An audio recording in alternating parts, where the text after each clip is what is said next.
Hey guys, कैसे हो? I hope सभी खुश होंगे, स्वस्थ होंगे, मस्त होंगे अपने अपने घर में। तो अभी जो 17 सितंबर है उसको इंदिरा एकादशी पड़ रही है। तो इस एकादशी को करने से बहुत ही अच्छा फल मिलता है।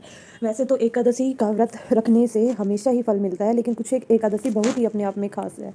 तो पूरी कथा एकादशी की मैं सुनाने जा रही हूँ आप लोगों को। इसको सुनने से पहले आप मेरे चैनल को लाइक करें, सब्सक्राइब करें, और आप कहाँ कहाँ से देख रहे हैं कमेंट में बताएं। तो चलिए मैं आपको एकादशी, इंदिरा एकादशी की व्रत की कथा आपको संपूर्ण सुनाती हूँ। किसी नगर में एक इंद्रसेन नाम का राजा रहता था।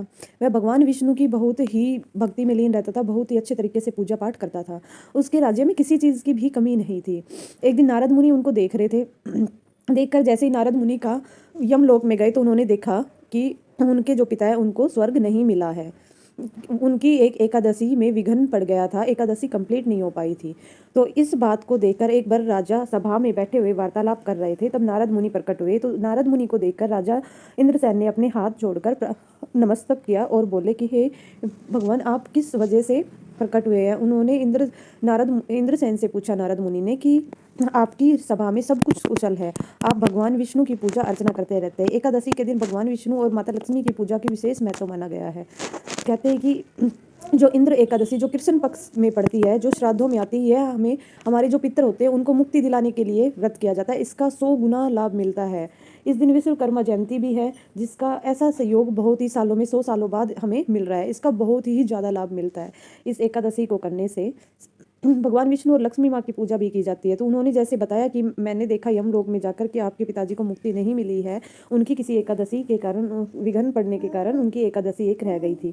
तो इसको आप कर सकते हो, और अगर व्रत को विधि पूर्वक करके आलस्य युक्त होकर, तो आपके पिता को स्वर्ग में के द्वार आपके पिता के लिए खुल जाएंगे। ऐसा राजा इंद्रसेन ने सुना तो उन्होंने इसकी विधि नारद मुनि से पूछी। नारद मुनि जी ने बताया कि आप नहा धोकर, आलस्य मुक्त होकर भगवान विष्णु की पूजा कीजिए। करते ही हो आप, और माता लक्ष्मी की इस दिन श्याम बाबा की भी पूजा की जाती है।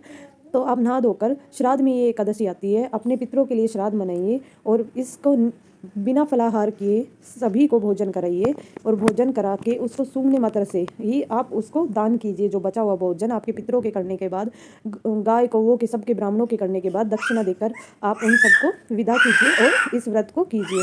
आप जैसे ही इस व्रत को करोगे, आपके पिता को इसका फल मिलेगा और वो स्वर्ग में चले जाएंगे। राजा इंद्रसेन ने नारद मुनि से इसकी विधि पूछकर नहा धोकर कृष्ण पक्ष की इंद्र एकादशी, जो पितरों को मुक्त करने के लिए, उनकी मुक्ति के लिए की जाती है, उस व्रत को किया। सभी के साथ मिलकर उन्होंने इस व्रत को किया, और व्रत को करके उन्होंने जैसे ही व्रत को संपन्न किया, निराहार व्रत करके धूप दीप भोग लगाकर पूजा पाठ किया, तो उसके पिताजी को वैसे ही मुक्ति मिल गई। वो यमलोक में स्वर्ग के द्वार उनके लिए खुल गए और वो स्वर्ग में चले गए। इस एकादशी का, शुक्ल पक्ष की एकादशी और कृष्ण पक्ष की एकादशी, जो इंदिरा एकादशी के नाम से जानी जाती है, कृष्ण पक्ष की एकादशी और शुक्ल पक्ष की एकादशी का बहुत ही ज़्यादा महत्व है। बहुत ही ज़्यादा महत्व है। यह इंदिरा एकादशी सभी पापों को से हमें मुक्त करती है। जो भी हमसे पाप हो जाते हैं सभी पापों को मुक्त करती है, इसलिए इंदिरा एकादशी का बहुत ही ज़्यादा महत्व है। इस व्रत की कथा को आप सुनिए। राजा इंद्रसेन ने भी अपने पिताजी की मुक्ति के लिए यह व्रत संपूर्ण किया था। ऐसा मानना भी जाता है कि अगर कोई आदमी बिल्कुल उसका बूढ़ा हो गया है और उसका जी नहीं निकल रहा, वो बहुत ही ज़्यादा तड़फ रहा है, तो उसके परिवार वाले अपनी एकादशी बोलकर, 1-2 एकादशी जितनी भी बोलकर उस एकादशी को करें कि हम इन बहुत ही ज़्यादा, देखो वैसे तो किसी प्राणी को बहुत ही ज़्यादा तड़फ रहा है, बुजुर्ग आदमी है, तो कि इसका जी निकल जाए आराम से, वो तड़फ रहा है, उससे अच्छा उसने अपने सारे सुख भोग लिए हैं, सब कुछ देख लिया है उन्होंने अपने जीवन में, अब वो बहुत बुरी कंडीशन में है, तो हम एकादशी का व्रत बोलकर अपनी इसको भगवान से उसकी मुक्ति के लिए मांग सकते हैं कि भगवान आप इनको उठा लीजिए, इनकी आत्मा को शांति दीजिए। ये यहाँ बहुत ही ज़्यादा तड़फ रहे, बहुत ही ज़्यादा परेशान है। हाथ जोड़कर एकादशी का व्रत बोलिए और आप एकादशी का व्रत करिए, और आपके सारे संकट कष्टों को दूर करेगी ये इंदिरा एकादशी। इतने मुक्ति के द्वार खोलती है ये, और इस व्रत को करने से सारे पाप, हमारे सारे ही पाप दूर हो जाते हैं। तो आप इस एकादशी को जरूर कीजिए। व्रत की जो कथा थी वो मैंने आपको कह सुनाई।